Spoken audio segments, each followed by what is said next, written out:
Hi hello welcome to జార్ TV. Congress నాయకులు ఖబర్దార్, కార్యాలయాలు ఇండ్లపైకి వస్తామంటే భయపడేది లేదు అన్న ఎమ్మెల్సీ కల్వకుంట్ల కవిత. కాంగ్రెస్ నాయకులు ఖబర్దార్ అంటూ బీఆర్ఎస్ ఎమ్మెల్సీ కల్వకుంట్ల కవిత హెచ్చరించారు. బీఆర్ఎస్ పార్టీ కార్యాలయాలు ఇండ్లపైకి దాడులకు వస్తామంటే భయపడే ప్రసక్తే లేదంటూ హెచ్చరించారు. యాదాద్రి భువనగిరి జిల్లా కేంద్రంలోని బీఆర్ఎస్ కార్యాలయంలో విలేకరుల సమావేశంలో మాట్లాడారు. 60 లక్షల మంది సైనికులు ఉన్న కుటుంబం బీఆర్ఎస్ పార్టీ అని కార్యకర్తలు తలుచుకుంటే కాంగ్రెస్ నాయకులు తిరిగే ప్రసక్తి ఉండదు. ఖబర్దార్ అంటూ హెచ్చరించారు కవిత.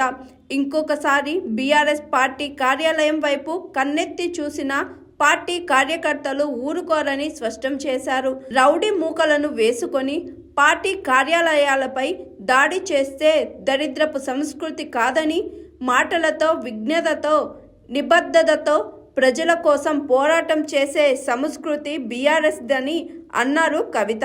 మూసీ పేరుతో ఇక్కడ వచ్చి ప్రారంభోత్సవం చేస్తామని చెప్పి అడ్డగోలు మాటలు ముఖ్యమంత్రి గారు మాట్లాడారు. వారు మాట్లాడిన మాటలు నల్గొండ జిల్లా ప్రజలందరూ కూడా విన్నారు. మరి వారి భాషలోనే వారికి ఖచ్చితంగా ఇవాళ మాటల పరంగా బీఆర్ఎస్ పార్టీ జవాబు చెప్తుంది. చెప్పకుండా ఏం ఊరుకోం.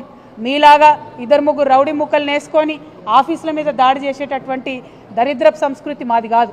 మాది మాటలతోని, విఘ్నతతోని, సిన్సియారిటీతోని, ప్రజల దగ్గర పనిచేసే కమిట్మెంట్తోని ప్రజల మనసులు గెలుచుకునేటటువంటి పాలసీ, ఫిలాసఫీ బీఆర్ఎస్ పార్టీది. మీరేదో దాడి చేస్తాం, ఆఫీసుల మీదకి వస్తాం, ఇండ్ల మీదకి వస్తామంటే భయపడేటోళ్ళు ఎవరు లేదు. మాది 60 లక్షల సైన్యం ఉన్నటువంటి బీఆర్ఎస్ పార్టీ కుటుంబం మాది. మా 60 లక్షల మంది తలుసుకుంటే మీరు ఒక్క అడుగు కూడా తెలంగాణలో కదిలేటటువంటి పరిస్థితి ఉండదు. ఖబర్దార్ కాంగ్రెస్ నాయకులారా, మళ్ళొక్కసారి ఎక్కడ బీఆర్ఎస్ పార్టీ ఆఫీస్ వైపు కన్నెత్తి చూసినా కూడా బీఆర్ఎస్ పార్టీ సైనికులు ఎవరు కూడా ఊరుకోరని చెప్పి ఈ సందర్భంగా మీకు తెలియజేస్తూ ఉన్నాను. మరి మన నల్గొండ జిల్లా ప్రజలందరికీ తెలిసిందే, ఆనాడు ఉద్యమంలో అంతకన్నా ముందు కూడా మనం అనుకున్నాం, నల్గొండ కేంద్రంగా పాలన జరిగితే మరి దూర ప్రాంతాల నుంచి నల్గొండకి కలెక్టర్ దగ్గరకు వస్తే 2-3 రోజులు నల్గొండ పట్టణంలో ఉండి పని చేసుకొని పోవాల్సినటువంటి పరిస్థితి ఉండే. కానీ దాన్ని నిర్మూలించాలని, ప్రజల వద్దకే పాలన వెళ్ళాలని చెప్పి నల్గొండ నుంచి మళ్ళీ కొత్తగా జిల్లాలను ఏర్పాటు చేసుకున్నాం. జిల్లాల ఏర్పాటుతో ఊరుకోలేదు. ఏర్పాటు చేసిన జిల్లాలలో 3 ప్రభుత్వ మెడికల్ కళాశాలలు మనం తీసుకొచ్చినాం. ఇవాళ ఇక్కడ కోమటిరెడ్డి గారు ఉన్నారు మంత్రిగా, ఉత్తమ్ కుమార్ రెడ్డి గారు ఉన్నారు. వారిద్దరు నేను ప్రశ్నిస్తూ ఉన్నా, 60 ఏండ్ల మీ పాలనలో కనీసం ఒక్కటంటే ఒక మెడికల్ కాలేజు మీరు తీసుకురాగలిగినరా? నల్గొండ జిల్లా ప్రజల దగ్గరికి పరిపాలన తీసుకురావాలనేటటువంటి సోయి మీకున్నదా? ఆనాడు కేసీఆర్ గారు కలెక్టరేట్ ఓపెనింగ్కి పిలిస్తే కోమటిరెడ్డి గారు కూడా వచ్చి కేసీఆర్ గారి పక్కన కూర్చొని మరి ఇంత అద్భుతమైన కలెక్టరేట్ కట్టిండ్రు, ఇసోంటి కలెక్టరేట్లు వేరే రాష్ట్రాలలో సెక్రటేరియట్ల కన్నా పెద్దగా ఉన్నాయని చెప్పి పొగిడినటువంటి వ్యక్తి కోమటిరెడ్డి వెంకటరెడ్డి గారు. మరి ఇవాళ వారు ఏం మాట్లాడుతున్నారో దయచేసి నల్గొండ జిల్లా ప్రజలు, తెలంగాణ ప్రజలు గమనించాలి. ఓడ దాటే వరకు ఒక రకంగా, ఏదో ఒడ్డు దాటినాక ఇంకొక రకంగా అన్నట్టు కాంగ్రెస్ పార్టీ వాళ్ళు మాట్లాడుతూ ఉన్నారు. దీన్ని, ఈ వైఖరిని ప్రజలు అర్థం చేసుకోవాలని చెప్పి నేను కోరుతా ఉన్నాను. మరి ఉమ్మడి నల్గొండ జిల్లాలో 12 నియోజకవర్గాలు ఉంటే ఆ 12 నియోజకవర్గాలకు కూడా కలిపి మనం 36,000 కోట్లను 10 సంవత్సరాలలో బీఆర్ఎస్ ప్రభుత్వంలో 36,000 కోట్లను అభివృద్ధి కోసం మనం స్పెండ్ చేయడం జరిగింది. అదేవిధంగా సంక్షేమం కోసం, అంటే అది పెన్షన్ కావచ్చు, కళ్యాణ లక్ష్మి కావచ్చు, రైతు బంధు కావచ్చు, రైతు బీమా కావచ్చు, ఈ కార్యక్రమాలకు అన్నీ కూడా కలుపుకొని మనము 42,000 కోట్ల రూపాయలను నల్గొండ ప్రజలకు ఇవ్వడం జరిగింది. మా పాలన ఎట్లుండే అంటే ప్రభుత్వంకి వచ్చినటువంటి ఆదాయం అంతా కూడా పేద ఇంటి బిడ్డకు అక్కడికి రావాలనేటటువంటి ఆలోచన మాకుండే. ఇవాళ ఏం జరుగుతున్నది? నిన్న 21వ తారీఖు నుంచి 24వ తారీఖు వరకు గ్రామాన సభలు పెడతా ఉన్నారు, గ్రామ సభలు పెడతా ఉన్నారు. ఎందుకోసం గ్రామ సభలు? రేషన్ కార్డులు, రైతు భరోసాలు, అట్లానే ఇందిరమ్మ ఇండ్లు, ఈ పథకాలన్నీ కూలీలకు ఇస్తామన్న డబ్బులు ఇవన్నీ కూడా ఇస్తామని చెప్పి గ్రామ సభలు పెడతా ఉన్నారు. ఇవాళ ఒక్క మాట నేను కాంగ్రెస్ ప్రభుత్వాన్ని సూటిగా ప్రశ్నిస్తూ ఉన్నా, దయచేసి ప్రజలు ఆలోచన చేయాలి. అధికారంలోకి రాగానే ఏం చేసిండ్రు? అప్లికేషన్లు పెట్టుకోండి, మేము ఇచ్చేస్తాం మీకు పథకాలన్నీ అని చెప్పిండ్రు. అంటే ఒకసారి అప్లికేషన్ పెడితే మళ్ళీ ఎంపీ ఎలక్షన్ల ముందు మళ్ళీ ఏమన్నారు? లేదు అభయహస్తం అప్లికేషన్లు పెట్టండి అన్నారు. మళ్ళీ ఒకసారి లైన్లలో నిలబడి అప్లికేషన్లు పెట్టాం. ఎంపీ ఎలక్షన్లు అయిపోయినాక ఏమన్నారు? మేము కులగణన చేస్తున్నాం, మీ దగ్గరికి వచ్చే మేము తెలుసుకుంటాం విషయాలు అన్నారు. మూడోసారి కూడా కులగన్న పేరు మీద ఇంకో 3 నెలలు టైంపాస్ చేసిండు. మరి 3 సార్ల ప్రజలు ఇచ్చినటువంటి అప్లికేషన్లు మీ దగ్గర ఉండంగా, ఆల్రెడీ మీ సేవలో పెండింగ్ ఉన్న లక్షలాది అప్లికేషన్లు ఉండంగా మళ్ళా గ్రామ సభలు పెట్టి కొత్తగా మీరు ఏం సాధిస్తూ ఉన్నారు? ఓకే, గ్రామ సభలు పెడతా ఉన్నారు. పెట్టినప్పుడు ముందే కోతలు పెట్టినటువంటి లిస్టు గ్రామాలకు ఎట్లొస్తున్నది? మీరు గ్రామంలోంచి తీసుకొని లిస్టుని పైకి పంపుతారా, లేకపోతే పైన ఏసీ ఆఫీసులల్లో కంప్యూటర్ ముంగట తయారు చేసిన లిస్టును గ్రామాలకు పంపుతున్నారా అన్నది ప్రజలకు స్పష్టత ఇవ్వాలి. ఎందుకోసం ఈ మాట చెప్తా ఉన్నా అంటే, ఇవాళ మన రాష్ట్రం మొత్తం చూసుకుంటే 50 లక్షల జాబ్ కార్డులు ఉన్నాయి. అంటే దాదాపు 1 కోటి మందికి పైగా కూలీలు ఉంటారు. ఎన్ఆర్ఈజీఎస్ కూలీకి పనికి పోయే వాళ్ళు ఉంటారు. ఇవాళ 1 కోటి మందిలో ఇప్పుడున్న ప్రభుత్వం సెక్రటేరియట్లో కూర్చొని కోతలు పెడితే 10 లక్షల మందికి కూడా సంవత్సరానికి 12,000 ఇచ్చేటటువంటి పరిస్థితి కనబడతలేదు. అంటే ప్రతి ఒక్కటి కోతలు పెట్టి ఏదో తూతూ మంత్రంగా మీద ఇచ్చినామా అంటే ఇచ్చినట్టు చేస్తున్నారు. దీనికి బెస్ట్ ఎగ్జాంపుల్ నల్గొండ జిల్లా ప్రజలకు అర్థమవుతుంది. మనకు తెలంగాణలో ఉన్నప్పుడు గత 10 ఏళ్లలో మొత్తం తెలంగాణ రాష్ట్రంలో నల్గొండ జిల్లాలో అత్యధికంగా వరి పంట వండింది. అత్యధికంగా మనం ఇక్కడ పంటలు కొనుగోలు చేయడం జరిగింది. మరి పోయినసారి దేశంలో అత్యధికంగా మన దగ్గర పంట వండింది, మనం కొనుగోలు చేసినాం, చివరి గింజ వరకు కొనుగోలు చేసినాం. మరి పోయినసారి కాంగ్రెస్ ప్రభుత్వం ఎంత కొనుగోలు చేసింది? కనీసం అందులో 10% అన్న కొనుగోలు చేసిందా? ఒక్కసారి నల్గొండ జిల్లా ప్రజలు ఆలోచించాలి. ఇక మన ఉత్తమ్ కుమార్ రెడ్డి అన్న మాట్లాడతాడు, సంక్రాంతికి సన్నబియ్యం ఇస్తాం, సంక్రాంతికి రేషన్ కార్డులు ఇస్తాం, సంక్రాంతి పోయింది, సన్నబియ్యం సంగతి దేవుడికి రేషన్ కార్డులు మళ్ళీ గ్రామ సభలు అంటుండ్రు. అందులో కూడా అప్లై చేసుకున్న వాళ్ళు చాలా మంది ఉన్నారు. 10% మంది కూడా వీళ్ళకి ఇచ్చే ఆలోచన లేదు. ఇవాళ నల్గొండ జిల్లా ప్రజలు మేము రిక్వెస్ట్ చేసేది ఒకటే, మీరు గ్రామ సభలు అటెండ్ అవుతుంటే కంపల్సరీ అధికారుల దగ్గర ఖచ్చితంగా మీ డేటా అంతా నోటీస్ చేసుకోండి.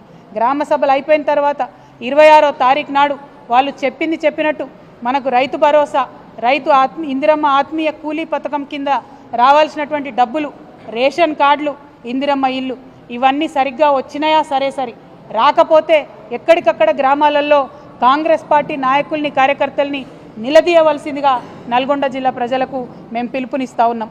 అదేవిధంగా మరి నల్గొండ జిల్లా అంటేనే ఒకప్పుడు నీళ్ల కోసం కటకలలాడినటువంటి జిల్లా. అందుకనే కేసీఆర్ గారు బాగా ప్రేమతోని ఎస్ఎల్బీసీ అయితే ఏంటిది, మన దగ్గర ఇక్కడ బస్వాపూర్ అయితేనేమిటి, గంధమల్ల అయితేనేమిటి, అన్నిటి మీద కూడా ప్రత్యేక శ్రద్ధ పెట్టి మరి ఆనాడు ప్లాన్ చేసుకోవడం జరిగింది. చాలా పనులు ముందుకు పోయినాయి, ఇంకా కొన్ని కొనసాగుతూ ఉన్నాయి. వీటన్నిటిని కూడా ఎటువంటి పక్షపాతం లేకుండా నీటి ప్రాజెక్టులన్నీ కూడా త్వరితగతిన పూర్తి చేయాలని చెప్పి ఉత్తమ్ కుమార్ రెడ్డి గారిని మేము డిమాండ్ చేస్తూ ఉన్నాం. అదేవిధంగా రాష్ట్ర ముఖ్యమంత్రి గారిని మేము సూటిగా నల్గొండ గడ్డ నుండి ప్రశ్నిస్తూ ఉన్నాం. నల్గొండలో నాగార్జున సాగర్ ఉంటే మరి నాగార్జున సాగర్ 10 ఏళ్ళు కేసీఆర్ గారి దగ్గర ఉన్నప్పుడు left canal, right canal, head regulator అన్నీ కూడా తెలంగాణ ప్రభుత్వమే మేనేజ్ చేసింది. అందుకోసమే ఎటువంటి ఇబ్బంది లేకుండా నాగార్జున సాగర్లో ఎడమ కాలువ నుండి నల్గొండ రైతాంగానికి అంతటికి కూడా మంచిగా 10 ఏళ్ళు నీళ్ళు వచ్చినాయి. ఇవాళ మీరు గత సంవత్సరం నుంచి మీ చేతిలో ప్రాజెక్టు లేదు, కేంద్ర బలగాల కంట్రోల్లోకి వెళ్ళిపోయింది ప్రాజెక్టు. ఇవాళ మన తెలంగాణ ఇంజనీర్లు మరి కుడి కాలువ నుండి ఎన్ని నీళ్లు పోతున్నాయి కొలుద్దామని ఆ పక్కకు పోవాలంటే పోయే పరిస్థితి లేదు.